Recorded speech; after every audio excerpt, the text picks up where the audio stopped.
کے لیے کچھ اقدام اٹھائیں۔ آئیے کچھ نکات، کچھ پوائنٹس کیسے ہم کریں رکھتا ہوں۔ اولاد کی تربیت میں جو سب سے پہلا پوائنٹ، سب سے پہلا نقطہ ہوگا جس سے ہم اولاد کی تربیت شروع کریں گے، وہ کیا ہوگا پتہ ہے آپ کو؟ بہت سی مرتبہ لوگ اولاد کی تربیت کی جب بات آتی ہے تو سمجھ لیجئے بچہ 3 سال 4 سال 5 سال 6 سال یا 10 سال کا ہو گیا تو پوچھتے ہیں کہ اب اس کی تربیت کے لیے کیا کیا جائے۔ اولاد کی تربیت کا پہلا مرحلہ اولاد کی پیدائش کے بعد نہیں شروع ہوتا ہے۔ اولاد کی تربیت کا پہلا مرحلہ اس کے لیے صحیح ماں کے انتخاب سے شروع ہوتا ہے۔ اسلام میں اولاد کی تربیت پیدائش کی بات فکر نہیں ہوتی ہے، اس کے پیدا ہونے سے پہلے اس کے لیے صحیح ماں کا انتظام وہاں سے ہوتی ہے شروع، یاد رکھیے۔ تو سب سے پہلے نیک بیوی کی تلاش یا نیک بہو کی تلاش، گھر کا اگر ذمہ دار ڈھونڈ رہا ہے تو نیک بہو کی تلاش کریں گا، خود فرد انسان ڈھونڈ رہا ہے تو وہ نیک بیوی کی تلاش کریں گا۔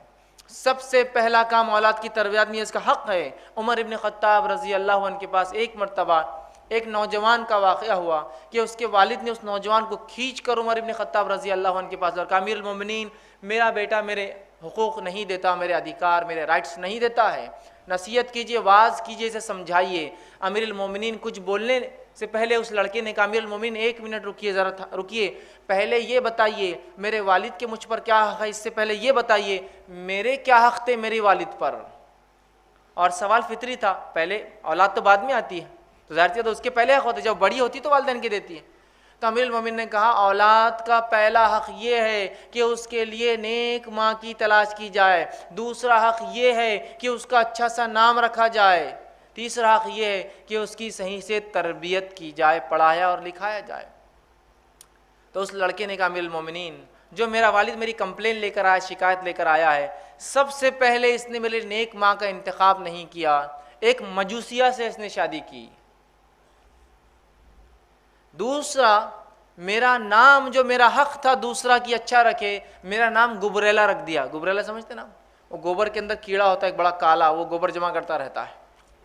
میرا نام صحیح نہیں رکھا اور میری تعلیم اور تربیت میں اس نے جو ہے کوئی محنت اور مشقت نہیں کی۔ تب امیر المومنین عمر ابن خطاب رضی اللہ عنہ نے جو ہے فرمایا اور کہا کہ تم اپنی اولاد کا حق نہیں دیتے ہو اور اولاد بڑی ہونے کے بعد جب تمہارے حق نہیں دیتی تو مجھ سے آ کے حقوق مانگتے ہو اس کے۔ سمجھ رہے بات کو؟ تو اولاد کا پہلا حق شروع ہوتا ہے، تربیت کا پہلا مرحلہ، فرسٹ سٹیج اس کی پیدائش کے بعد سے نہیں، اس بات کو خاص دھیان دے، وہ ہے نکاح کے لیے صحیح لڑکی کا انتخاب، صحیح لڑکے کا انتخاب، صحیح بہو کا انتخاب، صحیح داماد کے انتخاب سے شروع ہوتا ہے۔ اس لیے کہ ایک دیندار لڑکی ہی اپنے اولاد کو دین سکھائیں گی، ایک دیندار باپ ہی جو ہے، لڑکا جو باپ بنے گا وہی اپنے بچوں کو دین کی تعلیم دے گا۔ اب یہ مرحلے کو چھوڑ کر آپ کہیں گے آپ کیسے ہمارے بچوں کی تربیت کریں، تو آپ اگر پہلی سٹیپ میں گر جائیں گے تو باقی کا کیا ہوگا؟ دینداری کو اپنے نکاح میں ترجیح دیجیے۔ ہم کہاں دینداری کو اپنے نکاحوں میں آج ترجیح دے رہے ہیں؟ تمام چیز دنیا داری والا معاملہ ہوتا ہے، لڑکی پسند کرنا ہے دنیا داری، لڑکا پسند کرنا ہے دنیا داری۔ دینداری کو سب سے پہلے ترجیح دیجیے۔ اور نبی اکرم صلی اللہ علیہ وسلم نے اس بات کی وضاحت کر فرمایا لوگ عورتوں سے 4 چیزوں کی وجہ سے نکاح کرتے ہیں، متفق علیہ روایت ہے، صحیح بخاری اور صحیح مسلم کی۔ لوگ عورتوں سے 4 چیزوں کی وجہ سے نکاح کرتے ہیں۔ پہلا ولی مالہا، اس کے مال کو دیکھ کر لوگ نکاح کرتے ہیں۔ دوسرا ولی جمالہا، اس کی خوبصورتی کو دیکھ کر لوگ نکاح کرتے ہیں۔ ولی حسبہا، اس کے ننیال اور ددیال خاندان کو دیکھ کر نکاح کرتے ہیں۔ ولی دینہا، اور چوتھی چیز دنیا کے اعتبار سے لوگ کیا کرتے ہیں؟ آخری میں چوتھی چیز دینداری دیکھ کر جو نکاح کرتے ہیں۔ اے مسلمان نوجوانوں، تمہارے ہاتھ مٹی لگو، تم دینداری کو لازم جانو نکاح میں۔ دینداری سب سے افضل ہے نکاح میں، یاد رکھیے۔ آج دینداری کو ہم کوئی ترجیح نہیں دے رہے، یاد رکھیے، جس کے نتیجے میں اولاد کی تربیت پھر کہاں سے ہونے والی ہے؟ نبی اکرم صلی اللہ علیہ وسلم نے کتنی پیاری بات کی حدیث کے اندر، اور آپ نے فرمایا، صحیح مسلم کی روایت ہے، الدنیا کلھا متاع، دنیا جمع کرنے کی چیز ہے، وخیر متاع الدنیا المرأۃ الصالحہ، اور اس میں سب سے بہترین سامان یا چیز جو ایک انسان کو مل جاتی ہے وہ نیک بیوی ہے۔ اس سے بہترین کوئی چیز نہیں ہے دنیا میں نیک بیوی سے۔ تو سب سے پہلا کام اولاد کی تربیت میں کیا کرنا ہوگا؟ نیک بیوی کا انتخاب، نیک شوہر کا انتخاب، نیک بہو کا انتخاب، نیک داماد کا انتخاب۔ اب جب 2 نیک لوگ ملیں گے تو نسلیں نیک ہوں گی، جب دو بد لوگ ملیں گے تو نسلیں بری ہوں گی۔ یہ اللہ کا فضل ہے کہ اس امت کو نکاح کی اس نے اجازت دی، بلکہ حکم دیا، ورنہ دیگر قوموں میں یہ ہوتا ہے نیک لوگ شادی نہیں کرتے اور ان کی نسلیں کم ہوتی ہیں، برے لوگ نکاح کرتے ہیں اور وہ بڑھتے جاتے ہیں۔ ایک انسان نیک بن گیا اب وہ شادی نہیں کر سکتا۔ اسلام میں ایک انسان نیک ہے، نکاح کر سکتا ہے، تو ظاہر سی بات ہے نیک لوگ آگے بڑھیں گے، ورنہ دوسری قوم میں نیک لوگ ختم ہو جاتے ہیں اور برے لوگ بڑھتے جاتے ہیں۔ تو بہرحال سب سے پہلا مرحلہ جہاں سے تربیت کی ابتدا سٹارٹ ہوں گی وہ مرحلہ ہے، وہ ماں کے انتخاب سے شروع ہوتا ہے۔ اس کو سب سے پہلے ہم دھیان دیں۔ دوسری چیز جو دوسرا اسٹیپ رہیں گا ہمارا اولاد کی تربیت میں، وہ یہ ہے کہ جب نکاح ہو جائے جو دینداری کی بنیاد پر ہو، اس کے بعد والدین نیک اولاد کی اللہ سے دعا کرے۔ اس کا بھی بڑا تاثیر اور اثر ہوتا ہے۔ کس چیز کی دعا کرے؟ نیک اولاد کی والدین اللہ سے دعا کریں۔ افسوس کی بات یہ ہے بہت سے لوگ نکاح کرتے ہیں لیکن کبھی نیک اولاد کی دعا نہیں کرتے ہیں۔ نیک اولاد کی دعا کرنا یہ انبیاء علیہ الصلاۃ والسلام کی سنت ہے نکاح کے بعد، لیکن آج ہم دعائیں نہیں کرتے ہیں۔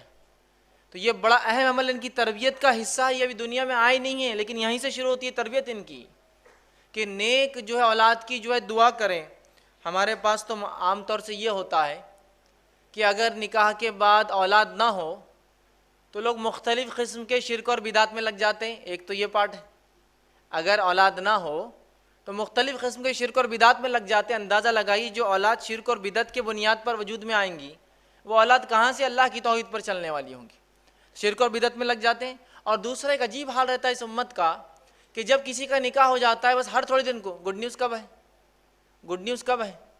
اب وہ بیچاروں کی کیا پلاننگ ہے، ان کی کیا مصیبتیں ہیں، ان کی کیا پریشانیاں ہیں، سب کو گڈ نیوز ہی چاہیے بس، اور ہر کوئی دوسرے سے گڈ نیوز کب ہے، گڈ نیوز کب ہے، اور وہ پریشان بیچارے آپس میں کہ ہم تو کوشش کر رہے ہیں بھائی لیکن اللہ نہیں اولاد دے رہا تو اب ہم کیا کریں، اور ذہنی طور سے وہ پریشان ہو جاتے ہیں۔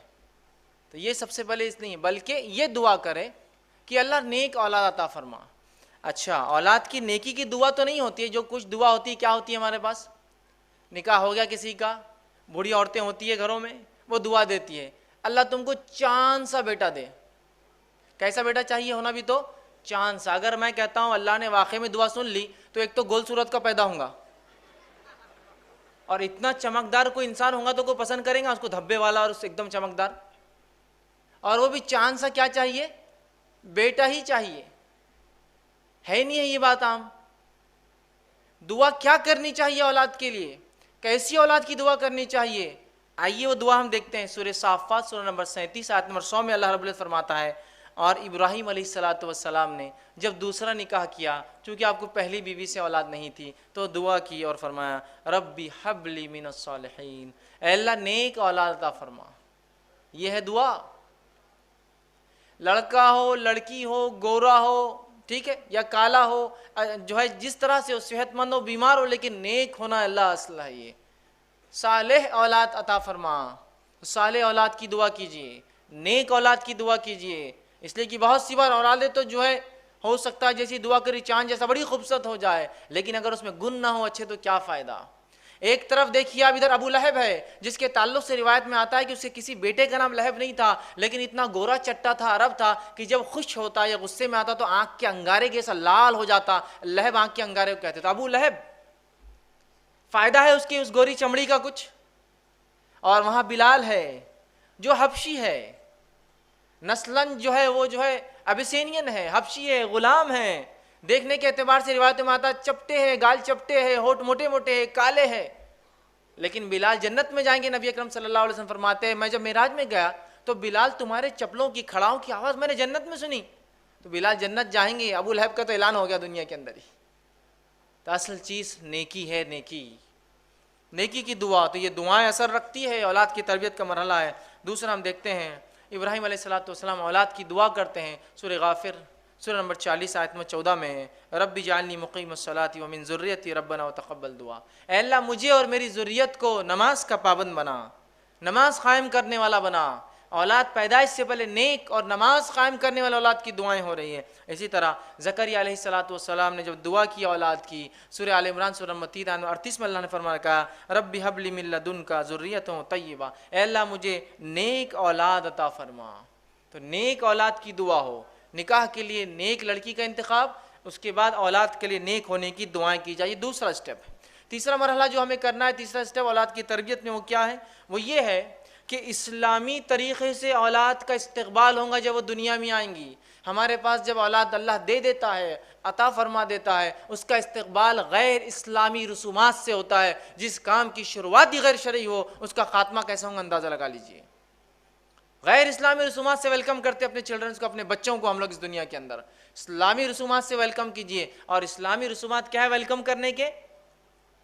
کہ جب بچہ پیدا ہو تو کسی نیک انسان کے پاس اسے لے جایا جائے، وہ کھجور چابیں گا اور اس کے منہ میں جو ہے ڈالیں گا۔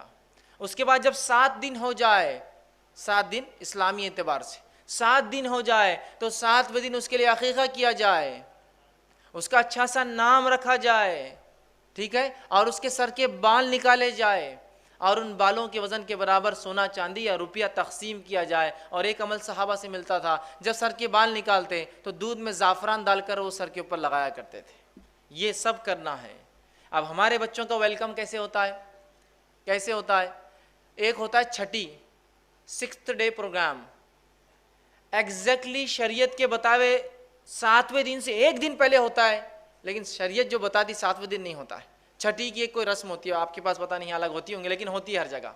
پوری عورتیں جمع ہوتی ہے، وہ دیا جلاتی ہے، اس پہ کچھ کاجل جمع کرتی ہے، چھوٹے چھوٹے برتن بچی ہو تو لا کے دیا جاتے ہیں، لڑکا ہو تو کچھ تحفے تحائف دیے جاتے ہیں۔ یہ چھٹی ہوتا ہے۔ اور اس کے بعد 40ویں دن ایک پروگرام ہوتا ہے، اس کو بولتے ہیں چلا۔ بڑے دھوم دھام سے وہ چلائے آ جائیے، چلائے آ جائیے، کارڈ بھی تقسیم ہوتے ہیں، ہال لیا جاتا ہے۔ جس بچے کا ویلکم غیر شرعی بنیادوں پر ہو رہا ہے، جس کا ویلکم 7th ڈے ہونا چاہیے تھا، 7ویں دن جو عقیقہ ہونا چاہیے تھا، نام، وہ تمام چیز چھوڑ کر ہم غیر اسلامی رسومات اپناتے ہیں۔ پھر بولتے ہیں اللہ یہ بچے ہمارے بے دینی کیوں ہو جا رہے ہیں؟ اس لیے کہ آپ نے تو شروعاتی ان کی بے دینی سے کی ہے۔ کوششیں اثرات رکھتی ہے اپنے اندر، یہ بات طے ہے نا؟ کوششیں اثرات رکھتی ہے، بات طے ہے نا؟ کیا کوشش کی اس بچے کے ویلکم کے لیے آپ نے؟ یہ غیر اسلامی طریقے۔ اور اگر کوئی کہے کہ بس 7ویں دن عقیقہ کرنا ہے، ارے جانے دو، دیکھیں گے فلاں ہے، یہ ہے، اور کتنے لاکھ بہانے۔ نہیں، وہ بچہ ابھی جو نانی کے گھر پیدا ہوا تو ابھی بیوی جو یہاں نہیں ہے، بچہ نہیں ہے، تو ابھی عقیقہ کیا؟ نہیں، ابھی ایک ساتھ اپن 4-5 بچے جمع کریں گے، پھر ایک ساتھ عقیقہ کریں گے، تاکہ بڑی دعوت ایک ساتھ ہو، ہے نا؟ ہوتا ہے بہت سے لوگ، دیکھو اب کتنے بچے ہو گئے اپنے کو؟ 4 ہوگا، اب 4 کے حساب سے بہت ہو گیا نا، اچھا ہو گیا، 2 بکرے لڑکے کے، 2-3 لڑکیاں، اور تو یہ 5 بکروں کی بڑی دعوت کریں گے اپن۔ یہ بچوں کو جمع کر کے دعوت کرنے کون سا طریقہ آپ نے نکالا ہے؟ 7ویں دن کر دینا ہے۔ اس لیے کہ نبی اکرم صلی اللہ علیہ وسلم فرماتے ہیں، جامع ترمذی کی روایت ہے، سمرہ بن جندب رضی اللہ عنہ اس کے راوی وہ کہتے ہیں عقیقے کے بدلے بچہ رہن ہوتا ہے۔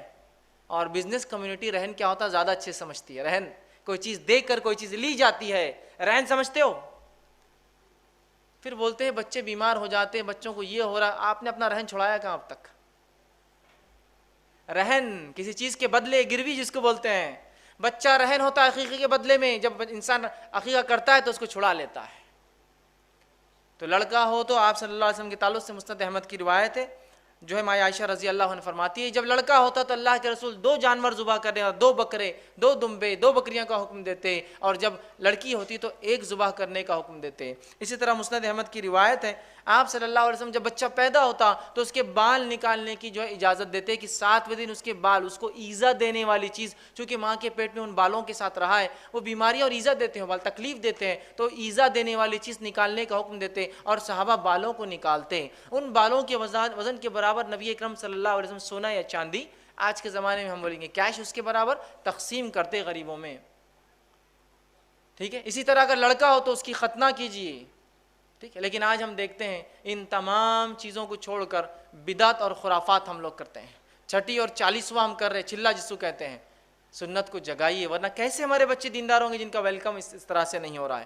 تو یہ بات بڑی اہم ہے، یاد رکھیے۔ اور اتنا ہم چیزوں کو کھینچتے ہیں، شریعت نے جو حکم دیا 7ویں دن عقیقہ تو پتہ نہیں 7 سال بعد ہو رہا ہے، 70 سال بعد ہو رہا ہے۔ نام رکھنا ہے، 7واں دن نام رکھنے کے لیے آخری حد ہے۔ 7th ڈے تو رکھنا ہے، اس سے پہلے بھی آپ طے کر کے رکھ سکتے ہیں. جیسے نبی اکرم صلی اللہ علیہ وسلم کو ایک لڑکا ہوا اور جبرائیل علیہ السلام آئے اور کہا اے ابو ابراہیم، مطلب لڑکے کا نام ابراہیم رکھا تھا آپ نے، اس لیے آتے ہی پکارا اس نام سے آپ کو. تو ایڈوانس رکھا جا سکتا ہے، اور بعد میں اگر میکسیمم لمٹ 7th ڈے ہے. لیکن حال یہ ان تمام چیزوں میں اتنا ہم غلو کر جاتے ہیں کہ بچے کا آپ دیکھیے، لڑکا ہے لڑکی 2 ہی چیزیں ہو سکتی، 2 نام طے کرنا ہے کوئی. لیکن اس میں بھی ایسا معاملہ ہے کہ بچہ پیدا ہو گیا، کئی مہینے کا ہو گیا، تو نانی الگ پکار رہی، دادی الگ پکار رہی، دادا کا لاڑا کا نام الگ، نانا کا لاڑا کا نام الگ، باپ الگ اور ماں الگ، چنو، منو، ٹٹو، لڈو، ٹنکو، سب ناموں سے ہیں، سوائے اس کے کہ 7ویں دن جو نام اس کا حقیقی تھا وہ چھوڑ کر سب ہو رہا ہے. اور نام پھر تلاش بھی کیا جاتا تو یونیک نام لگتا ہے ہم کو، یونیک سمجھتا نا، سب سے ہٹ کر نام چاہیے. اگر کوئی آگے پوچھے بچے کا نام کیا رکھو، لڑکا ہے لڑکی ہے، لڑکا ہے عبداللہ رکھو، عبداللہ بہت پرانا نام ہے. عبد الرحمن رکھو، یہ تو اور بھی پرانا دکھ رہا. پھر کون سا، اچھا محمد رکھ دو، ارے نہیں یہ نام نہیں رکھ سکتے، بے حرمت ہو جائیں گے. اچھا ٹھیک ہے سلیمان رکھ دو، ارے یہ تو نبی کا نام، یہ نہیں رکھ سکتے، ٹھیک یہ بھی نہیں، کیا رکھتے پھر؟ یونیک نام چاہیے. تو میں ہمیشہ کہتا ہوں جو لوگ کہتے ہیں یونیک نام چاہیے، تو یونیک تو بہت سے نام ہوتے ہیں، آپ بہت سارے نام رکھ سکتے ہیں. اسٹیئرنگ نام رکھ دیجیے آپ کسی بچے کا، اسٹیئرنگ خان، کتنا اچھا نام ہے، یونیک. کسی کا نام اسٹیئرنگ سنا آج تک آپ نے؟ ہے نا، بمپر خان، اسٹیئرنگ خان، مڈگارڈ خان، کہیں بھی نہیں ملیں گے آپ کو. یونیک، ایک دم سب سے ہٹ کر یونیک نیم صحیح ہے پورے. نبی اکرم صلی اللہ علیہ وسلم فرماتے ہیں ناموں میں جو اللہ کو سب سے زیادہ بہترین نام، پسندیدہ نام ہے عبداللہ اور عبد الرحمن ہے. اس کے بعد انبیاؤں کے نام، ہم کو تو پسند نہیں آتی ہے کوئی نام. انبیاؤں کے 25 نام ہیں جو قرآن میں دیے گئے، اور باقی نام اللہ کے جو ہم سب جانتے ہیں، جو ذاتی اور صفتی نام ہیں. کہاں رکھتے ہیں، کہاں رکھتے ہیں؟ تو ان ناموں کو رکھیے، ان کی تاثیر ہے، ان کے اثرات ہے کہ بچے کو کس تربیت کے، کس نہج پر، کس طریقے پر آپ چلانا چاہتے ہیں، اس کے نام بتاتا ہے، انڈیکیٹ کرتا ہے. سمجھ رہے ہیں آپ بات کو؟ اور بچے میں وہ اخلاق نظر آنا شروع ہو جاتے بچپن سے. اگر کسی ایک بچے کا نام سلمان رکھا جائے، رکھنے کا وجہ سلمان فارسی ہے، تو بچے میں سلمان فارسی جیسے اخلاق اور عادت اتوار ہوں گے. اور رکھنے کا نام دوسرے سلمان صاحب ہے تو پھر مشکل ہوتا ہے، بچے میں وہی سب چیزیں نظر آتی، پھر بولتی ہے ایسا ٹیڑھا میڑھا کیوں ہو جاتا محفلوں میں جا کر، فلاں چیزیں کیوں کرتا. چونکہ اس کی تربیت ہی اس نام پہ ہوئی نا. نام نسبت جوڑتے ہیں نا کسی سے لے جا کر. ایک نو مسلم تھے، ان سے پوچھا گیا کہ آپ کیا نام پسند کریں گے اپنے لیے؟ تو کہا میں پسند کروں گا عبد الممیت. آپ نے عبد الحی نام تو بہت سنے ہوں گے نا، زندگی دینے والے کا بندہ. تو کہا میرے کو نام پسند ہے عبد الممیت، موت کو دینے والے کا بندہ. تو لوگوں نے کہا عبد الممیت کہاں نام رکھتے ہیں لوگ، تمہیں کیوں پسند ہے؟ تو کہا مجھے اس لیے پسند ہے کہ موت کے بعد تو اپنے رب سے ملوں گا جا کر، اس لیے عبد الممیت، موت کا دینے والا. نام رکھیے اللہ کے، انبیاؤں کے، اور جو ہے صحابہ کے نام جو بہرحال ہم رکھ سکتے ہیں. چوتھی چیز جو اولاد کا حق بھی ہے، یہ پورے حقوق بھی یاد رکھیے. نیک ماں کا چننا، دعائیں کرنا، ٹھیک ہے، اس کے عقیقہ کرنا، یہ سب حق بھی ہے اس کے، یاد رکھیے، اور تربیت کا حصہ بھی ہے. چوتھا اس کا حق بھی ہے اور تربیت کا حصہ بھی، وہ یہ ہے کہ رضاعت، دودھ پلانا اس کو، یہ اس کا حق بھی ہے، یہ تربیت کا مرحلہ بھی ہے. ٹھیک، یہ بڑی اہم چیز ہے، اس لیے کہ ماں کا دودھ وہ تقاضوں کو پورے کرتا ہے جو صحت کے لیے، تندرستی کے لیے، توانائی کے لیے ضروری ہے، اور ساتھ میں وہ غذائیت بھی ہوتا ہے اس کے لیے، یاد رکھیے. اور اس سے بڑھ کر جو چیز ہوتی ہے وہ ممتا ہے، وہ ریلیشن شپ ہے، وہ محبت اور الفت ہے جو ماں سے ہوتی ہے، جو دودھ کے ڈبوں میں وہ صفت نہیں آ سکتی کبھی، یاد رکھیے. مجبوریاں الگ چیز ہوتی ہے. اسی طرح ہم دیکھتے ہیں عمرو بن عاص رضی اللہ عنہ اپنے بیوی سے کہا کرتے تھے جب ان کے بچے کو دودھ پلاتی کہ دیکھ اپنے بچے کو ایسا دودھ نہ پلانا جیسے جانور اپنے بچوں کو دودھ پلاتے ہیں، اس لیے کہ دودھ اس نیت سے، اس محبت اور الفت سے پلانا کہ تجھ پر اللہ کی ایک مخلوق ڈیپینڈ ہے اور وہ پرورش پا رہی ہے، یہی بچہ آگے چل کے اللہ کی عبادت کریں گا اور کئی نیک کام کریں گا، اس نیت سے اسے دودھ پلانا. تو کیا تربیت ہوں گی ایسے ماحول میں ان بچوں کی جن کے والدین دینداری کو ترجیح دے رہے ہیں، انتخاب نکاح میں دینداری ہے، اولاد کی پیدائش کے لیے دعائیں ہو رہی ہے، اولاد کی پیدائش کے بعد اس کے عقیقے ہو رہے ہیں، جو احکامات پورے ہو رہے ہیں، اس کو رضاعت کا اس کا حق دیا جا رہا ہے. ان بچوں کی تربیت بہت مختلف ہوتی ہے، یاد رکھیے. اب آئیے پانچواں نکات جو تربیت کا وہ یہ ہے جو جب بچہ بولنے لگے. ویسے تربیت کے 3 فیز ہوتے ہیں، پہلا گھر کے اندر، دوسرا اسکول اور مدرسے والا فیز، اور تیسرا سماج والا فیز، سوسائٹی والا فیز. تو اب یہ فیز چالو ہو رہا گھر والا. اب بچہ پیدا ہو گیا، عقیقہ ہو گیا، نام رکھ دیا، ٹھیک ہے، رضاعت کا اس کا ہو گیا. اب رضاعت کے ہی عمر کے اندر کبھی کبھار بچے بولنے لگتے ہیں، یا اس کے بعد 2 سال تک بچے بولنے لگتے ہیں. اب جب بچہ بولنے لگے تو تربیت کا ایک اہم مرحلہ چالو ہو جاتا ہے. حالانکہ بچہ جب نہیں بھی بولتا ہے تو وہ تربیت پاتا ہوتا ہے، سیکھتا رہتا ہے. وہ اس اعتبار سے کہ بچے بولتے نہیں ہیں لیکن جو سنتے ہیں ان کو کیپچر کرتے رہتے ہیں، اور جب بولنا سیکھتے ہیں تو وہی باتیں بولتے ہیں جو وہ بچپن میں سنتے آ رہے تھے. بچپن میں سنتے آ رہے تھے. یاد رکھیے، یہ بڑی اہم بات ہے، یاد رکھیے. تو ان کو اللہ کا نام لینا سکھائے. اس لیے کہ نبی اکرم صلی اللہ علیہ وسلم فرماتے ہیں جس کا پہلا کلمہ لا الہ الا اللہ اور جس کا آخری جملہ زندگی کا لا الہ الا اللہ رہا، وہ کامیاب ہو جائیں گا. اب پہلا جملہ ایک بچے کا لا الہ الا اللہ کیسے ہوگا مجھے بتائیے. کیا آپ کا بچہ 2 سال کا ہوتے ڈائریکٹ لا الہ الا اللہ بول دیں گا؟ جب تک کہ وہ بچپن سے، اس کی چھوٹی عمر سے، اس کے جھولے میں جب تھا اور اس کی ماں اس سے کہتی تھی کہو لا الہ الا اللہ، اور باپ کہتا تھا بولو لا الہ الا اللہ، تو بچہ جب بڑا ہوگا وہ بار بار سنتا ہے لا الہ الا اللہ، لا الہ، ماں بولتی ہے، باپ بولتا ہے، چچا بولتا ہے، ماموں بولتا ہے، نانی بولتی ہے، نانا بولتا ہے. تو بچہ جب پہلا جملہ نکالے گا لا الہ الا اللہ نکالے گا. لیکن اب ہم کیا سکھاتے؟ بچہ بولنے لگا تو بیٹے ممی بولو، ابو بولو. ٹھیک ہے، اماں اور ابا تو بولیں گا ہی نا وہ زندگی میں. جب بات سیکھیں گا تو سب چیزیں بولیں گا وہ. لیکن اگر شروعات لا الہ الا اللہ سے ہو تو کتنی بڑی بات. یا بولو اللہ، بولو بیٹے اللہ، تو بچہ پھر سنتا ہے کہ میرے ماں باپ کچھ ابھار رہے ہیں مجھے کسی چیز کی طرف، اللہ اللہ، تو اللہ بولیں گا. ہمارے پاس تو یہ کہ اللہ تو بہت اس سے زیادہ کچھ دوسری چیزیں سنتا ہے دن اور رات، ہے نا. ٹی وی کے سامنے بچہ پڑا ہے، چھوٹا سا بچہ 2-3 بار ٹی وی دیکھتے رہتا ہے، اور والدین فخر سے بولتے ہیں اتنا چھوٹا لیکن اتنی ٹی وی دیکھتا، سنتا ہی نہیں ہماری. تو پھر وہ لا الہ نہیں بولتا ہو، پھر وہ کیا کیا بولتے ہوئے بڑا ہوتا، وہ بولنے کی ضرورت نہیں مجھے. ماں باپ کو کبھی بولتے رہے مہمان آئے تو اپنے بچے کو اندر رکھو، یہ کچھ بھی بکتا آ کر، کچھ بھی بکتا اندر کرو، کیوں تو اس نے جو سنا وہ بک دیتا ہے وہ. تو بچے ایک ریکارڈر ہوتے ہیں، ایمٹی ریکارڈر، جو سنتے ہیں ریکارڈ کرتے جاتے ہیں، ریکارڈ کرتے جاتے ہیں، اور جب بولتے ہیں وہ سب بولتے ہیں جو انہوں نے اتنے 1-2 سال میں ریکارڈ کیا ہے، بولنے لگ جاتے ہیں. سمجھ رہے آپ؟ تو انہیں اللہ کا نام لینا سکھائیے. وہ عمر سے جب 1 مہینہ 2 مہینے کا ہے تب سے اس کو ترغیب دو، بیٹا کہو لا الہ الا اللہ. تو جب وہ بولیں گا پہلی بار 12 مہینے میں یا 13 مہینے میں یا 14 مہینے میں یا 2 سال میں، تو کہیں گا لا الہ الا اللہ. بڑی بات ہے، یاد رکھیے، یہ بڑے اہم مراحل ہیں. جب بولتا ہے، ہمارے پاس تو حال یہ ہے کہ اسے توتلی زبان میں گالیاں سکھاتے ہیں لوگ.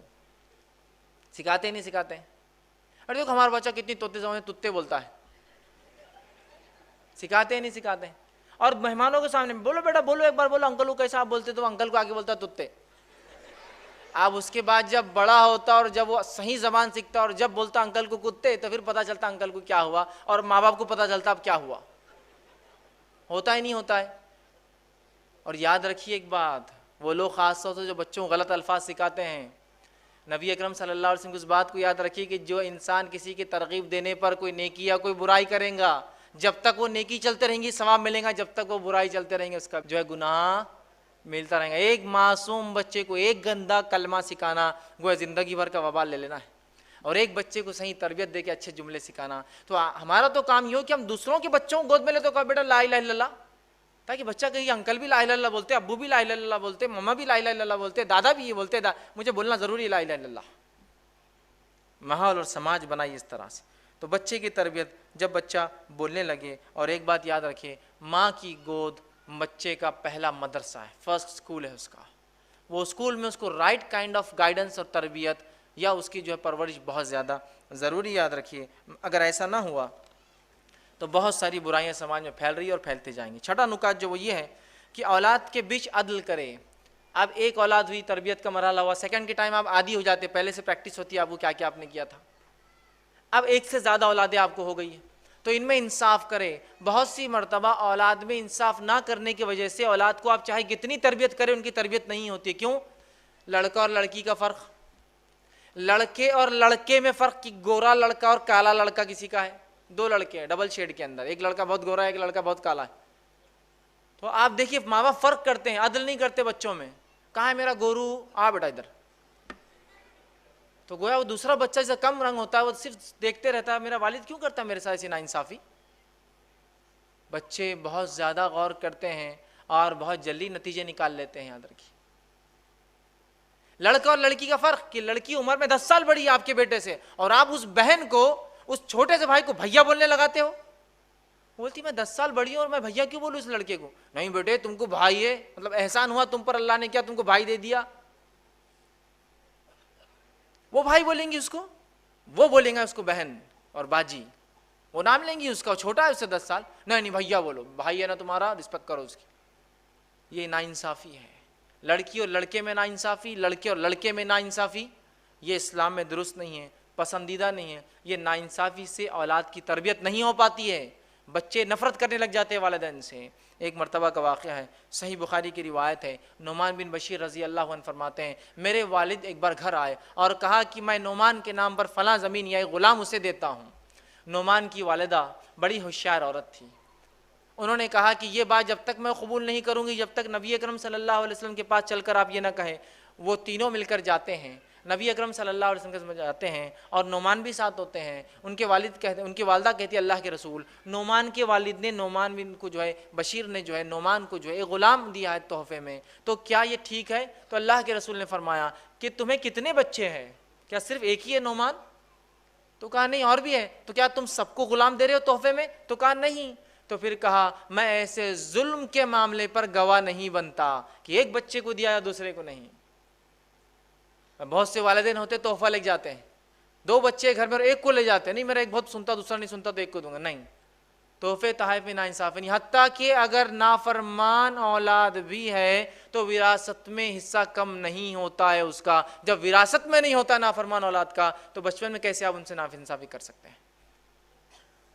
برابر تحفے لائیے، برابر سلوک کیجئے دونوں کے ساتھ، لڑکا ہو لڑکی ہو، لڑکا ہو لڑکا ہو، دونوں میں ہر انسان کی الگ صفتیں اور خصلتیں ہوتی ہیں جن کی وجہ سے کچھ آپ کو پسند ہوں گی کچھ نہیں، لیکن اس سے اولاد میں فرق مت کیجئے، بھید بھاؤ مت کیجئے۔ 7واں مرحلہ، 7واں پوائنٹ جو اولاد کی تربیت میں وہ یہ ہے کہ انہیں عقیدہ سکھائے۔ جب بچے اب بول رہے ہیں آپ نے انہیں کلمے سکھائے، اچھی اچھی باتیں سکھائی، اس کے بعد انہیں عقیدہ اسلام سکھائے، عقیدہ اسلام سکھائے۔ اور ایسے نہیں کہ عقیدہ اسلام کو استادی سکھائیں گا، گھر میں والدین سکھائیں گے، ماں سکھائیں گی، باپ سکھائیں گا اسے عقیدہ۔ اللہ رحم کرے ایسی ماں پر اور ایسے باپ پر جو بچے کے ساتھ گھوم رہے ہیں پھر رہے ہیں اور چلتے اور پھرتے انہیں عقیدہ سکھاتے ہیں کہ باہر نکلیں بیٹا، یہ جھاڑ ہے، یہ کتنا ہرا ہے، یہ ہمیں ہوا ان سے جو فلاں ہوتی ہے، یہ کاربن ڈائی آکسائڈ پیتے ہیں، آکسیجن دیتے ہیں، انہیں کس نے بنایا؟ اللہ نے۔ اس بچے کے دل میں اللہ کی توحید جاگتی ہے، اس کی ربوبیت جاگتی ہے، اس کی محبت جاگتی ہے، کیسا میرا رب ہے جس نے میرے لیے انتظام کیا جھاڑوں کا، اور یہ جانور ہے بیٹا کس نے بنایا انہیں؟ اللہ نے، جن کا ہم فائدہ اٹھاتے ہیں۔ یہ گھر ہمیں دیا، کس نے دیا ہمیں یہ گھر؟ اللہ نے، بیٹا اس کا ہم دیکھو کتنی فائدہ، ان نعمتوں کا شکر ادا کرو بیٹا۔ بچوں کو سکھائیے۔ عبداللہ بن عباس رضی اللہ عنہ فرماتے ہیں میں چھوٹا تھا، نبی اکرم صلی اللہ علیہ وسلم کے ساتھ اونٹ پر سوار ہوا، اور سوار ہونے کے بعد اللہ کے رسول نے مجھے کچھ باتیں سکھائی۔ یہ تربیت کی بڑی اچھی باتیں جو اللہ کے رسول نے عبداللہ کو سکھائی تھی۔ آپ صلی اللہ علیہ وسلم نے، یہ چھوٹے تھے، سکھایا اور فرمایا کہا، پہلی چیز جو نصیحت کی عبداللہ کو، جو جامع ترمذی کی روایت ہے اس کے اندر جو ہے 5 نصیحتیں، اور مسند احمد کی روایت میں اضافی اور 3 نصیحتیں، 4 نصیحتیں، ٹوٹل 9 نصیحتیں۔ پہلا کہا تربیت کر رہے بچے کے عقیدے کی، کہا عبداللہ سے تم اللہ کے احکام کی حفاظت کرو، وہ تمہاری حفاظت کریں گے۔ عبداللہ، اے بیٹے، اے غلام، اے پیارے لڑکے، تم اللہ کے احکام کی حفاظت کرو، اللہ تمہاری حفاظت کریں گا۔ تم اللہ کے احکام کی حفاظت کرو گے، تم اسے اپنے سامنے پاؤ گے مدد کے وقت، اس کی جب تمہیں ضرورت ہوگی، تکلیف میں ہوں گے، اس کی مدد تمہارے سامنے ہوں گی۔ پھر فرمایا تیسری بات، جب تم کو کوئی سوال ہو تو اللہ سے کرنا، جب کوئی چیز مانگنا ہو بیٹا تو کس سے مانگنا؟ اللہ سے مانگنا۔ پھر فرماتے اللہ کے رسول چوتھی بات، جب جو ہے مدد طلب کرو تو اللہ سے بیٹا مدد طلب کرنا۔ پانچویں بات فرماتے یاد رکھو ساری دنیا بھی اگر تمہارے خلاف جمع ہو جائے تو کچھ نہیں بگاڑ سکتی سوائے وہ جو اللہ چاہے، اور ساری دنیا بھی جمع ہو کے تمہیں کچھ فائدہ پہنچانا چاہے تو کچھ فائدہ نہیں پہنچا سکتی سوائے جو اللہ چاہے۔ کیسا عقیدہ بنا رہے اس بچے کا مضبوط؟ اب یہ بچہ آپ کو لگتا ہے کہ کہیں بھی جا کر سر ٹکیں گا اور کبھی اپنے زندگی میں شرک اور جو بدعت اور خرافات کریں گا؟ بالکل نہیں۔ اسی طرح مسند احمد میں اور آگے نصیحت 4 اور اضافی ہے۔ چھٹی بات جو اس روایت میں آتی وہ یہ ہے، خوشحالی میں اس کی طرف رجوع کرنا اے بچے تو پریشان حالی میں اللہ تمہیں کبھی فراموش نہیں کرے گا۔ خوشحالی میں یاد رکھنا تم اللہ کو، وہ تمہیں جو ہے کبھی فراموش جو ہے تنگ دستی میں نہیں کریں گا۔ آگے 7ویں نصیحت کرتے یاد رکھو جو چیز تمہیں نہیں ملی ہے بیٹا، اے بچے، تو تمہیں نہیں مل سکتی تھی، اور جو تمہیں مل گیا تم سے وہ کوئی نہیں چھین سکتا ہے۔ کیا پیاری تربیت دے رہے اس بچے کو پھر آگے فرماتے اللہ کے رسول اور کہتے ہیں یاد رکھو اللہ کی مدد صبر سے وابستہ ہے. بچے کو اللہ کی مدد صبر سے وابستہ ہے, کوشش تکلیف کے ساتھ ہے. پھر فرماتے ہیں آسانی تنگی کے ساتھ ہوتی ہے. کتنی پیاری پیاری نصیحتیں اس بچے کو عقیدے کے طور پہ نبی اکرم صلی اللہ علیہ وسلم سکھا رہے ہیں.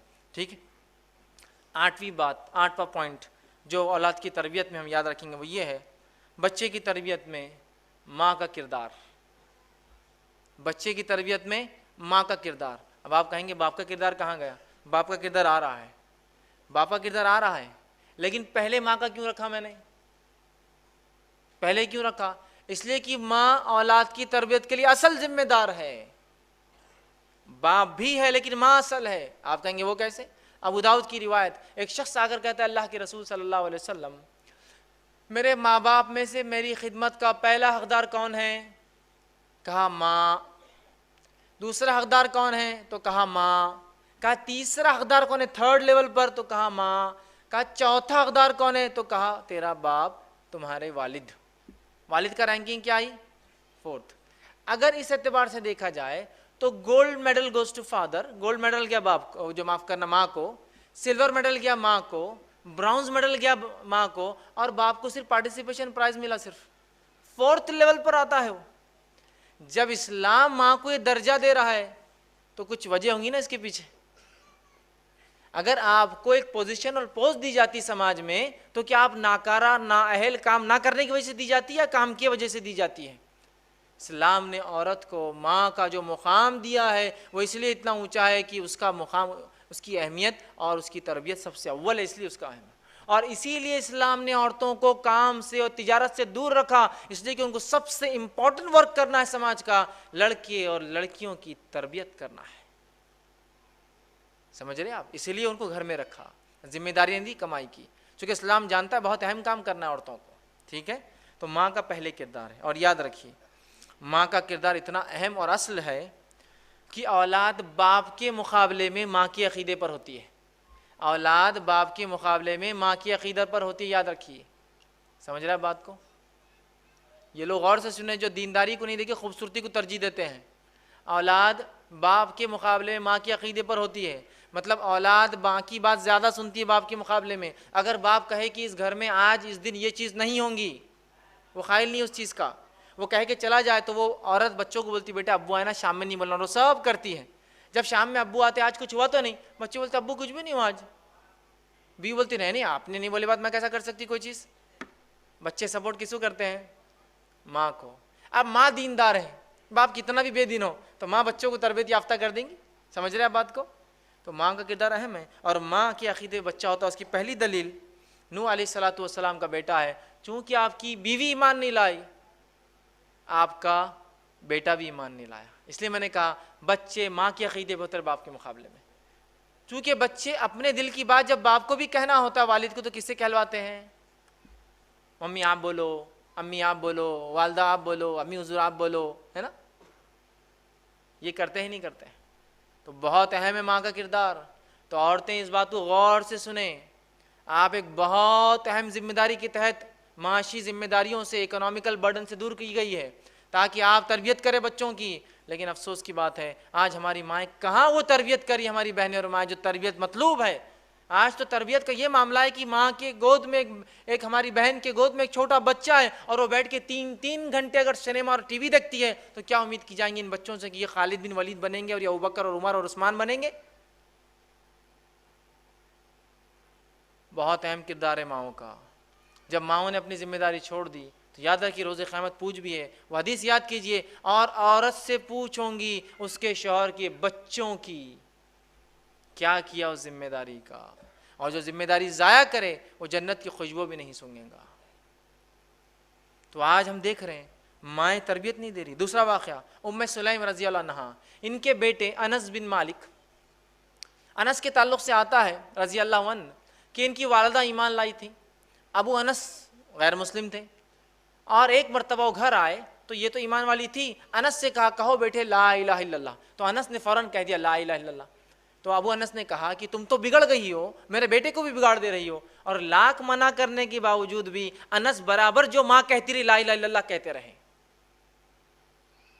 تو بچوں پہ ماں کا اثر زیادہ ہوتا ہے باپ کے مقابلے میں۔ آئیے تیسرا واقعہ اسماعیل علیہ السلام کا، جن کی والدہ ہاجرہ علیہ السلام ہیں، جو ہاجر علیہ السلام ایک ایسی ماں کی مثال ہے جس نے اپنے بیٹے کی ایسی تربیت کی جس کی زیادہ تفصیلات تو تفصیلات زیادہ کیا بالکل ہی نہیں ملتی، سوائے ایک واقعے میں ایک جملے کی جو اللہ رب العزت نے اپنی کتاب میں دہرایا، وہ جملہ بتا دیتا ہے کہ کیا تربیت تھی ہاجرہ کی اسماعیل کے معاملے میں علیہ السلام، کیا تربیت تھی۔ ابراہیم علیہ السلام چھوڑ کر گئے اس شیرخوار جو اسماعیل کو اور اپنی بیوی کو، لیکن اس کے بعد جب ایک حکم ہوتا ہے خواب کے ذریعے کہ جا کر اپنے بیٹے کو ذبح کر دو، اس بیٹے کو لے کر نکلتے ہیں اور کہتے ہیں بیٹا میں نے خواب دیکھا ہے، انی تذبحک فانظر ماذا تری، اس خواب میں میں دیکھتا ہوں میں تجھے ذبح کر رہا ہوں، اب تو بتا کیا کرنا ہے۔ تو بیٹے کا ایک جملہ ہاجرہ کی تربیت کا کنکلوژن ہے، بیٹا کہتا ہے کہ اے میرے والد کر گزریے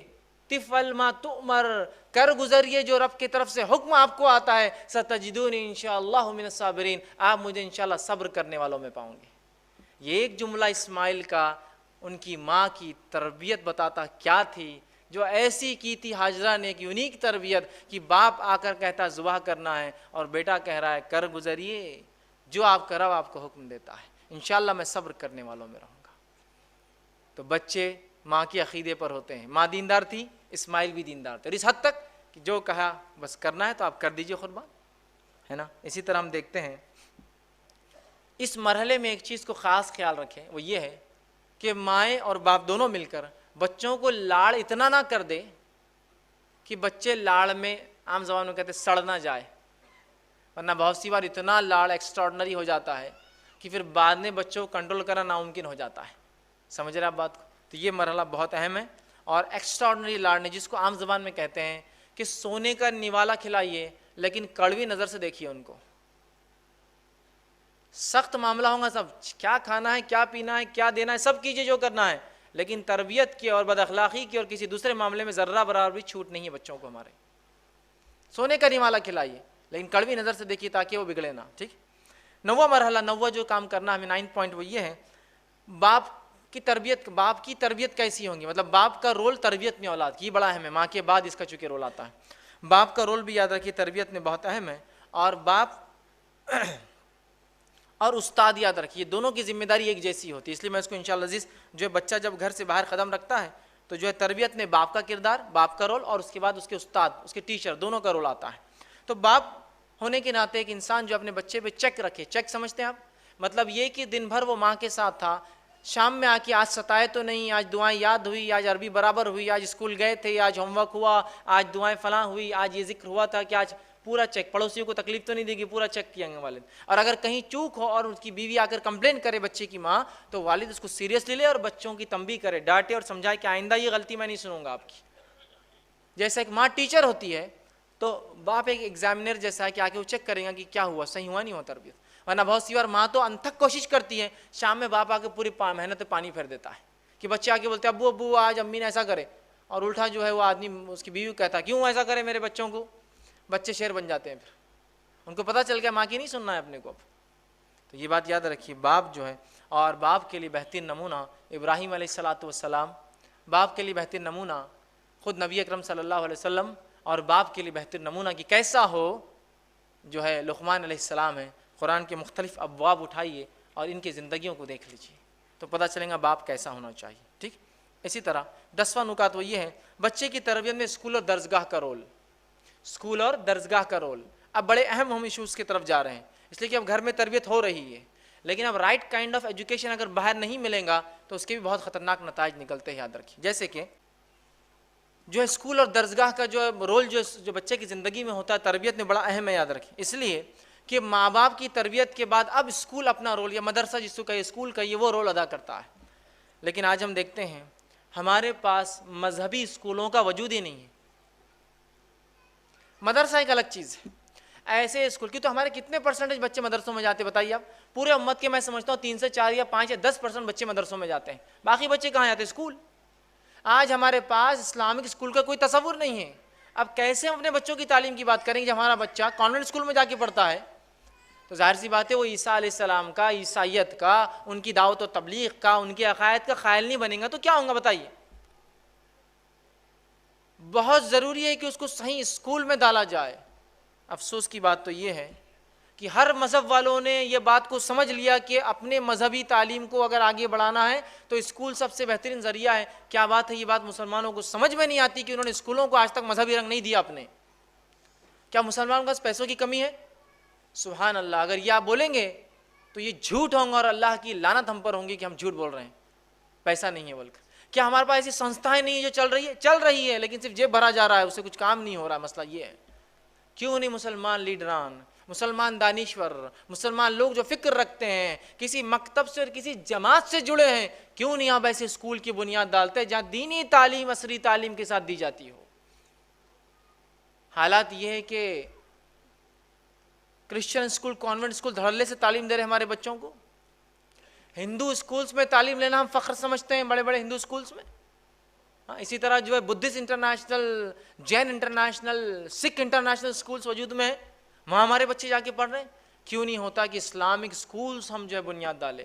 اور کیوں نہیں ان اسکولوں کو ہم ترجیح دیتے کہ ہمارا بچہ یہاں پڑھے گا، یہ اصل تعلیم ہے؟ لیکن آج ایسے اسکولوں کی اتنی سخت کمی ہے، ارے اسکول تو بہت دور کی بات ہے، ایسی دینی درسگاہوں کی بھی کمی ہے جو دینی درسگاہ ہمارے بچوں کو کتاب اور سنت کے مطابق تعلیم دے۔ ہوتا ہے نا کچھ اسکول چلیے اب نہیں ہے ایسا اسکول، تو ہمارے بچے اسکول الگ پڑھتے ہیں، مدرسہ جاتے ہیں، جا کے مکتب میں سیکھتے ہیں، ان مکتبوں کا بھی انتظام نہیں ہے ہمارے پاس۔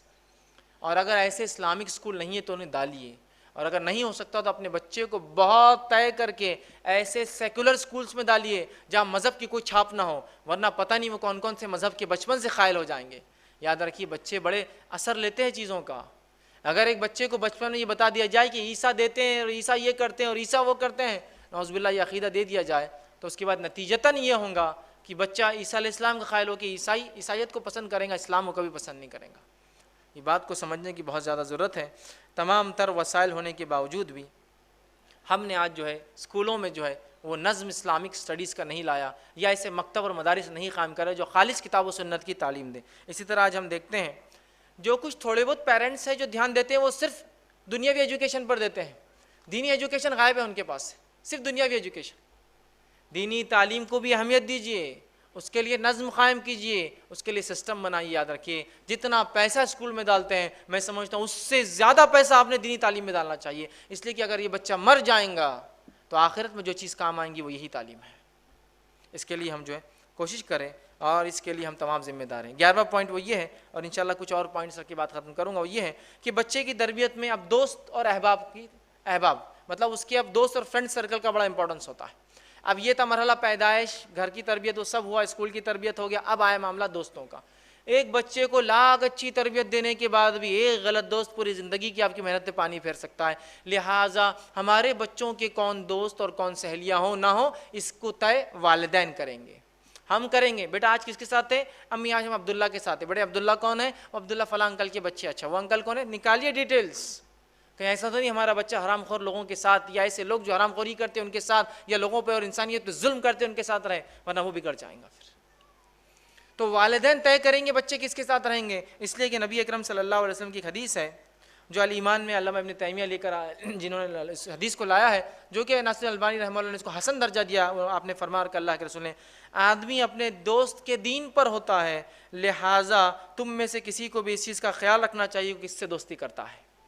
آدمی اپنے دوست کے دین پر ہوتا ہے، لہٰذا تم میں سے ہر شخص کو خیال رکھنا چاہیے وہ کس سے دوستی کرتا ہے۔ اور عربی کا ایک مقولہ قول ہے کہ تم یہ نہ پوچھو کہ وہ کیسا ہے، تم یہ دیکھو کہ اس کے دوست کیسے ہیں۔ مطلب کسی کے بارے میں معلومات لینا ہے تو پوچھنے کی ضرورت نہیں ہے، اس کا فرینڈ سرکل دیکھ لیے آپ کو پتہ چل جائے گا کہ وہ کون ہے۔ سمجھ رہے آپ؟ تو بچوں کے دوست اور سہیلیاں بغیر والدین کے سلیکشن کے نہ ہو، یہ بات طے ہو۔ 12ویں چیز وہ یہ ہے کہ بچوں کی تربیت میں کھیل کود کا نظم۔ بہت سی بار والدین بچوں کو کھیل کود کرنے نہیں دیتے ہیں، اور ایک غلطی جو والدین سے ہوتی ہے معلوم وہ کیا ہے؟ یہ غلطی کو آپ اگر سدھاریں گے انشاءاللہ بہت زیادہ فائدہ ہوگا۔ وہ کیا ہوتا ہے؟ بچہ جا کر سمجھے ٹیبل پہ ہاتھ لگا رہا ہے، یہ مت کرو، گلاس اٹھا رہا ہے کانچ کا، یہ مت اٹھاؤ، گاڑی پہ بیٹھ رہا ہے چابی لے رہا ہے، یہ مت لو، کھانا کھا رہا ہے تو ایسا مت کرو، وہاں مت جاؤ، یہاں مت آؤ۔ ہم کیا کرتے معلوم؟ صرف کیا مت کرو، کیا مت کرو، نہیں نہیں نہیں نہیں نہیں بولتے ہیں۔ وہ دل میں سوچتا ہے دنیا میں لائق ہے کوئی جب ہر چیز نہیں اور نہیں اور نہیں اور نہیں تھی کرنے کی؟ تو سمجھ رہے آپ؟ ہر چیز کو آپ بولتے ہیں گاڑی کی چابی کو ہاتھ مت لگاؤ، فوراً آپ کو بولنا پڑے گا بیٹا گاڑی کی چابی کو ہاتھ مت لگاؤ، آپ کو ایک دوسری کی لا کے دیں گے، اس سے کھیلا کرو، چونکہ اس کو چاہیے وہ چیز۔ کانچ کے گلاس کو ہاتھ مت لگاؤ، آپ اسٹیل کے گلاس سے کیوں نہیں پانی پیتے اور کھیلتے ہو؟ وہاں مت جاؤ، اس کے بدلے بیٹا آپ یہاں جاؤ نا، ادھر خطرہ ہے۔ یہ مت کھاؤ، اس لیے کہ اسلام میں منع ہے بیٹا، وہ کیوں نہیں کھاتے؟ فوراً الٹرنیٹ دیجیے اس کو، یہ نہیں تو کیا، یہ نہیں تو کیا۔ یہ سنت رسول ہے کہ اللہ کے رسول جب صحابہ کسی عمل سے روکتے فوراً الٹرنیٹ سلوشن دیتے۔ جیسے کہ آپ صلی اللہ علیہ وسلم فرمایا، ایک بار دیکھا حضرت بلال رضی اللہ عنہ 2 ناخص کھجوریں، ردی کھجوریں لے کر گئے اور ایک اچھی لائے۔ آپ نے کہا بلال یہ کیسے ہوا؟ تو کہا میں نے 2 ردی کھجوریں ایک شخص کو دی اور اس کے بدلے میں ایک اچھا لے لیا۔ آپ نے کہا ایسا مت کرو، اس میں سود ہے، تم 2 ردی کھجوریں پہلے بیچو اور بیچنے کے بعد پھر ایک ٹوکری اچھی کھجور لو۔ تو پہلے آپ نے کہا یہ غلط ہے اور فوراً سلوشن دیا کیا کرنا ہے۔ تو بچوں کو والدین سے غلطی کیا ہوتی ہے معلوم؟ یہ مت کرو مت کرو مت کرو مت کرو مت کرو بولتے ہیں، فوراً آپ بولے یہ مت کرو اور یہ کرو، یہ مت کرو بیٹا یہ کرو، یہ مت کرو یہ کرو، چونکہ ان کو کرنا ہے ایکٹیویٹی کچھ نہ کچھ، فطرت ہے نا بچوں کی۔ تو بچوں کی تربیت میں کھیل کود بڑا امپورٹنٹ رول رکھتے ہیں۔ ہمارے پاس پیرنٹس اس پہ دھیان نہیں دیتے، والدین کھیل کود کا کوئی نظم جس سے ان کی جو ایکسٹرا انرجی ہوتی ہے جو برن نہیں ہوتی نا، تو پھر وہ کیا کرتے ہیں معلوم آپ کو؟ کہیں بھی یوز کرتے ہیں۔ بہت سے بار بچوں کو والدین کمرے میں بند رکھتے ہیں، گدے پھاڑ دیتے ہیں، دیواروں کو رنگ دیتے ہیں، پھر والدین پریشان ہوتے ہیں ایسے بچے کیسے ہوتے جا رہے ہیں۔ آپ ان کو کھیلنے لگا رہے ہیں، ان کے اس جوش اور توانائی کو ختم کیجیے ڈیلی جو ڈیولپ ہوتی ہے۔ چلیے آج کھیلنا ہے، آج گارڈننگ کریں گے بیٹا، آج سنڈے چلو، آج کھودنا ہے، پلانٹیشن کرنا ہے اپنے کو، آج یہاں جانا ہے، آج مدد کرنا ہے، سوشل سروس کا کام ہے اپنا۔ چھوٹا بھی ہے تو ساتھ لے جائیے اس کو، بچے سیکھتے ہیں۔ آپ کا بزنس ہے، آپ کوئی چیز جما رہے ہیں، چلو بیٹا آج جمانے کے لیے میرے ساتھ رہوں گے، اس کی اس ایکسٹرا انرجی کو یوز کیجیے، اس کو رائٹ کائنڈ آف گیمز میں ڈالیے، ایسے کھیل جو اس کے جسم کو نشو و نما دیتے ہیں۔ وہ فالتو قسم کے گیم نہیں جس کے اندر اس کا دن اور زندگی برباد ہو رہی ہے۔ اچھے کھیل یاد رکھیے، اچھی چیزیں یاد رکھیں جو ضروری ہے ایک انسان کے لیے، ان کھیلوں کی طرف، ان چیزوں کی طرف جو متوجہ کرے اور ان کو رائٹ کائنڈ آف سپورٹس کے اندر ڈالے، اور جس سے ان کے جسم کی توانائی، طاقت، قوت ڈیولپ ہو۔ اسی طرح جو ہے 13 پوائنٹ وہ یہ ہے کہ بچوں کے درمیان انعامی مقابلے رکھیے۔ انعامی مقابلے سمجھتے ہیں آپ؟ کمپٹیشن رکھیے کہ چلو آج دونوں خیرت کروں گے، آپ اس پہ انعام ملیں گا، آج دونوں قرآن کون زیادہ پڑھتا ہے اس پہ انعام ملیں گا، آج سیرت طیبہ پر ایک کمپٹیشن ہے، آپ ایگزام دو فلاں ملیں گا، آج یہ کروں گے تو یہ ملیں گا، یہ پڑھوں گے تو یہ دیا جائے گا، شام تک یہ دعا کروں گے تو آج ایک کیڈبری آپ کے لیتا ہے شام میں، کون پڑھیں گا سب سے پہلے؟ اگر آپ اس سال ایسے کامیاب ہوتے، اتنے پارے حفظ کرتے تو ایک گاڑی آپ کو آج دینے والے اس مہینے، اس سال ہم ان کے اندر مقابلے رکھیے۔ اس سے جوش اور جذبہ بڑھتا ہے اور بچے بہت زیادہ وہ کام کر پاتے ہیں جو کام ویسے وہ نہیں کر پاتے ہیں۔ اسی طرح 14 پوائنٹ وہ یہ ہے کہ بچے کی تربیت میں ایمانیات کا اہتمام کیجیے، یاد رکھیے، جیسے کہ اسلامیات اور اذکار کا اہتمام، حرام کاموں سے روک کر حلال چیزوں کو بتائیے، ان کے اخلاق ڈیولپ کیجیے، آداب ان کے اچھے کیجیے۔ نماز کو لے جائیے، 7 سال کے ہو جائے تو اور 10 سال کے اور نہ جائے تو ان کو سزا دیجیے کہ نماز کو چلے۔ قرآن کی تلاوت انہیں سکھائیے، لباس کا شعور دیجیے کہ کون سا لباس صحیح ہے کون سا غلط، تعلیم دیجیے، بہادری سکھائیے تاکہ ہمارے بچے جو ہے بزدل نہ بن جائے، کہ لوگوں کی مدد کرنا، آگے بڑھ کے کسی کو کام کو کرنا، یہ تمام چیزیں انہیں سکھائیے۔ ٹھیک ہے، 15واں پوائنٹ وہ یہ ہے کہ جو ہے تربیت کا جو ہے ایک نازک مرحلہ، اور اس کے بعد انشاءاللہ آخری پوائنٹ ہے نازک مرحلہ۔ وہ کیا ہے معلوم آپ کو؟ جب بچے اب ہمارے کالج جانے لگ جاتے ہیں، یہ بہت نازک مرحلہ ہوتا ہے۔ اب یہ کیا ہو گیا ہے کہ اسکول کی تعلیم سے نکل گئے اور اب یہ سماج کے اندر چلے جاتے ہیں، کیونکہ کالج میں ویسی تعلیم نہیں ہوتی جو اسکول میں ہوتی ہے، جہاں کیئر ٹیک کیا جاتا ہے۔ کالج میں جو کرنا چاہے کرے، جو اچھا ہے وہ اچھا کر لیتا ہے، جو برے ہے وہ برے کام کرتے ہیں نا۔ تو اب کالج کا مرحلہ بڑا نازک ہوتا ہے، اس معاملے میں باپ اور ماں بچے کے دوست بن جائے۔ علی بن ابی طالب رضی اللہ عنہ فرماتے تھے بچے جب 7 سال تک ہوتے ہیں تو ہم ان سے کھیلتے ہیں، پھر 7 سال ہم انہیں تربیت دیتے ہیں اور 7 سال ہم ان کے دوست بن جاتے ہیں۔ ایسے کتنے والدین ہیں جو اپنے بچوں سے بات کرتے ہیں، وہ تو چھوڑیے، ایسے کتنے والدین ہیں، والدہ تو بھی ہوتی ہے، ایسے کتنے والد ہیں جن کو یہ پتا ہے کہ میرے 4 بچے کون کون سی کلاس میں ہیں، بڑا کچھ تو بھی پڑھتا، چھوٹا کچھ تو بھی کرتا، منجلا کچھ تو بھی کرتا، اس کا نہیں معلوم کیا کرتا، مطلب ان کو معلوم نہیں کون سی کلاس میں ہے، وہ ان کی اماں دیکھتی، میں زیادہ اس پہ ٹینشن نہیں لیتا، ان کی ماں کا کام ہے۔ آخری بار بیٹے سے کب بات کی تھی اپنے؟ نہیں میری بیٹی سے جمتی نہیں ہوں، میں گھرتا، میں اسے گھرتا بس۔ اور انڈین فادر کا ایک عجیب مسئلہ ہے، انڈین فادر ایک اینگری ینگ مین رہتا ہمیشہ، ایک دم غصیلا نوجوان، مطلب حال یہ ہے کہ باپ گھر میں آ رہا تو بچے گھر سے باہر بھاگ جا رہے، امی بولتی ہے ابا آ گئے تو بچے پورے باہر، کوئی بیڈ روم میں، کوئی چھت پر، کوئی ادھر کی، تو باپ آ گیا۔ ہونا تو یہ چاہیے تھا کہ باپ آنے کے بعد اعلان ہو کہ باپ آ گیا تو بچے باپ کی طرف آئیے، باپ سے دور بھاگتے ہیں، چونکہ ہمارا جو باپ ہوتا ہے اینگری ینگ مین، پورے گھر باس کا غصہ، سڑک کا غصہ، ٹریفک کا غصہ، گاڑی کے خراب ہونے کا غصہ بیوی اور بچوں پہ نکالتا ہے۔ اب جب وہ ریلیشن ڈیولپ نہیں ہوں گے تو کالج میں جب بچے جاتے ہیں تو ان میں جذبات چھلکتے ہیں، ان جذبات کو کس سے وہ شیئر کرے؟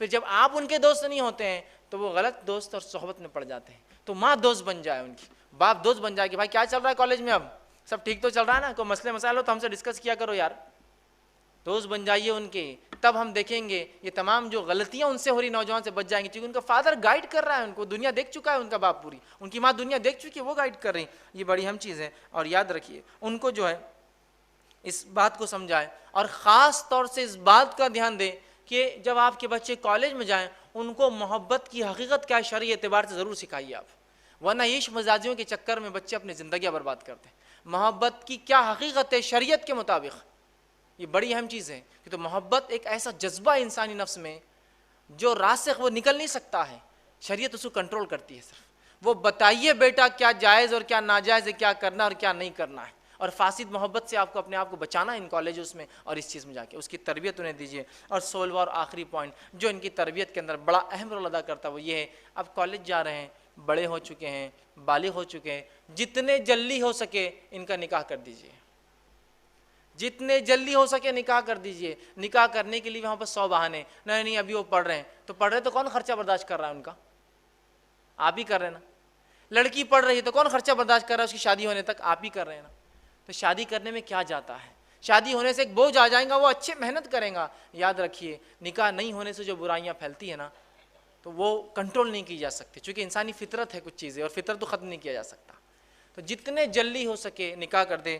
باپ اس اللہ رب العزت اس باپ پر رحم کرے جو اپنے بچے کا نکاح صرف یہ سوچ کر جلدی کرتا ہے کہ میرا بچہ جو ہے کسی شر اور فتنے میں نہ پھنس جائے نکاح نہیں ہونے کی وجہ سے۔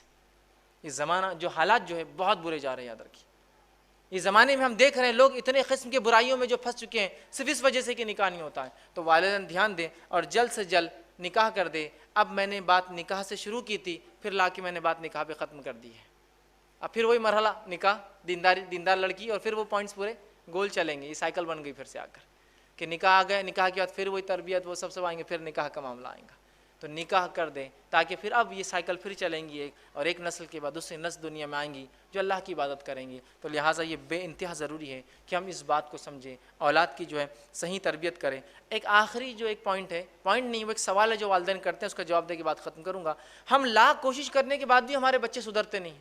ہم نے لاکھ عربی کی، ٹیوشن کی، اسکول کیا، کالج گیا، پیسہ خرچ کیا، پھر بھی بچے نہیں سدھرتے۔ وجہ کیا ہے؟ اس کی بڑی ایک اہم وجہ ہے، اس وجہ کو رکھ کے اپنی بات ختم کروں گا۔ بڑی عام اور بڑی اہم وجہ ہے۔ اگر اس وجہ کو آپ نے آج ختم کر دیا، اس چیز کو آج ختم کر دیا، تو آج ہمارے گھروں کی آدھی تربیت تو ہو جائیں گی۔ میں اگر آپ سے کوشچن کروں کہ ایک ہاؤس ہے پانی کا، اس کے اندر صاف پانی بھرنا ہے آپ کو، اور اس ہاؤس میں ایک سوراخ میں سے گندا نالی کا پانی آتا ہے، تو کتنی دیر میں اس ہاؤس میں صاف پانی بھرا جائیں گا؟ آپ کہیں گے زندگی بھر بھی نہیں بھرا جائیں گا، چونکہ صاف پانی آتا، گندا پانی آتا، صاف پانی آتا، گندا پانی۔ عقل مند انسان وہ ہے جو پہلے گندے پانی کے راستے کو بند کرے پھر صاف پانی اس میں بھرے، ہے نہیں ہے؟ تو یہ بگاڑ، اخلاقی بگاڑ، سماجی بگاڑ، یہ بگاڑ، وہ بگاڑ، ان کی تربیت کا بگاڑ کیوں آ رہا ہے؟ اس کی وجہ کیا ہے؟ ریزن کیا ہے؟ وہ ریزن رکھ رہا ہوں آپ کے سامنے۔ ریزن ہے کیا ہے معلوم آپ کو؟ اور اگر آپ آج آپ نے اس ریزن کو روک دیا، اس عمل کو چھوڑ دیا، اپنے گھروں کی آدھی اصلاح ہو جائیں گی، اولاد کی آدھی برائیاں، آدھے زیادہ برائیاں ختم ہو جائیں گی، اور وہ تربیت کا یا وہ چیز ہے جس کے لیے صرف آپ کو کیا چاہیے معلوم؟ ہمت چاہیے، تھوڑی سی ہمت۔ مردوں کو کہہ رہا ہوں، عورتوں کو تو ہمت کی بھی ضرورت نہیں ہے، عورت آج بند کر سکتی ہے، مردوں کو ہمت لگتی ہے تھوڑی سی۔ کیوں؟ کیا ہوتا ہے جب میں بتاؤں گا تو آپ کو سمجھ میں آئے گا۔ صرف آپ کو جا کر اپنے کیبل چینل کو بند کر دینا ہے، آدھی اصلاح اور آدھی بگاڑ آج ختم ہو جاتا ہے، ابھی آج رات سے ختم ہو جائیں گے انشاءاللہ۔ آپ لاکھ عربی پڑھائیے، لاکھ ٹیوشن لگائیے، لاکھ روپیہ خرچ کیجئے، لیکن ٹی وی پہ گھنٹوں بیٹھ کے جو برائی دیکھیں گے تو کیا آپ سمجھتے ہیں کیا وہ اچھائی کریں گے؟ پھر آج ہو جائیں گے۔ میں نے مردوں سے کیوں کہا کہ مردوں کی ہمت لگتی ہے؟ اس لیے کہ بہت سے مرد جوش میں آ جاتا ہے، آج بند کر دیتا ہوں، پھر جا کے بولتا بیگم بند کر دوں کیا؟ بیگم بولتی ہے تم رہیں گے یا ٹی وی رہیں گی، کیا کرنا ہے؟ تو بولتا اچھا ٹھیک ہے رہنے دو، ٹی وی رہنے دو، ٹھیک میں جا رہا ہوں۔ ہوتا ہے نا؟ ہوتا ہے، یہ مجھے پتا ہے، بغیر بیوی سے پوچھے کہ نہیں بند کر سکتے آپ، اس لیے میں نے کہا آپ کو ہمت لگے گی۔ عورتوں کو کیا کرنا ہے معلوم؟ صرف جا کے بولنا ہے آج سے ٹی وی نہیں چلیں گی۔ اگر اس کا شوہر بولا کیوں؟ اگر تم ٹی وی دیکھتے روم میں نہیں آتا، بولتا اچھا نہیں ٹھیک ہے ٹی وی بند، میں لے آ کے پھینک دیتا ہوں اس کو باہر، روم میں آنا بند مت کرو، لیکن ہے نا؟ تو عورتیں آج کر سکتی ہے اصلاح، لیکن کیا ہے ہم لوگ یہ تو سنتے ہیں، 1000 لیکچرز، 1000 بیانات سب ہوتے ہیں، پریکٹیکل عمل کرنا ہم سے نہیں ہوتا ہے، تو پھر پچھتاوا تو اور 1 سال بعد ایک لیکچر ہوں گا، 6 مہینے بعد یہی تربیت پہ، پھر اور یہ ہوں گا، پھر اور 10 سال بعد بھی یہ ہوں گا، کچھ نہیں ہوگا۔ اقدامات، فوراً سٹیپس لیجیے، سب سے پہلے ٹی وی بند کیجیے، یا پھر ٹی وی ویسے وہ ڈبہ حرام نہیں ہے، اس پہ جو آتا حرام حلال ہے، تو وہ ڈبہ شیطان ہے بھی، جس پہ آپ جو کیبل لگاتے ہیں، اس کو یا تو اسلام قبول کرائیے پہلے، پھر آپ صرف وہ چیزیں دکھائے وہ جو اسلامک ہو، کیبل کے ذریعے نہیں بلکہ الگ سے کوئی سورس کے ذریعے ڈی وی ڈی ہے، اور کہ صرف اس پہ اسلامیات، ڈاکیومنٹریز یا ایجوکیشنل پروگرامز چلے، ورنہ یہ 10 سال اور 50 سال بھی اصلاح معاشرہ کی کوششیں کیجیے اولاد کی تربیت کے، نہیں ہو سکتی۔ یہاں بولیں گے بیٹے گالی نہیں دینا، وہاں ٹی وی پہ گالی سن رہا، بیٹے یہ جو ہے نا یہ ایسی چیزیں کرنا، لڑکیوں کو چھیڑنا برا ہے، وہاں لڑکیوں کو چھیڑتے ہوئے دیکھتا ہے، بیٹے فلاں کام برا ہے اور وہاں وہ سب ہوتا ہے، بیٹے کپڑے پورے پہنو ایسا بےحائی ہے، وہاں بےحائیوں کو دیکھتا ہے، بےحائی عورتوں اور مردوں کو دیکھتا ہے۔ تو بہرحال اس کو روکے بغیر جو ہے حل نہیں، یاد رکھے۔ تو لہٰذا یہ ایک سلوشن تھا، جو لوگ بار بار سوال کرتے ہیں کہ ہمارے بچوں کی اصلاح کیوں نہیں ہو پاتی، حالانکہ ہم سب کوشش کر رہے ہیں، آپ نے برائی کے دروازے بند نہیں کیے تو اچھائی کیسے داخل ہوں گی پھر؟ ٹھیک ہے، تو لہٰذا ٹی وی کو بند کیجیے، انشاءاللہ عزیز، پھر تربیت میں آسانی ہوں گی، وقت بھی آپ کو ملیں گا بہت سارا، اور پھر اچھے سے جو ذمہ داری اللہ نے دے کر ہمیں بھیجا ہے، اولاد کی پرورش اور اس کی تربیت، تاکہ یہ آخرت میں ہمارے نجات کا ذریعہ بنے، یہ ہمارے مرنے کے بعد ثواب جاریہ کا ذریعہ بنے، یہ اس کو ہم سکسیسفلی اس مشن کو ہم جو کمپلیٹ کر پائے۔ آخر میں اپنی بات کو میں ختم کروں گا۔ اللہ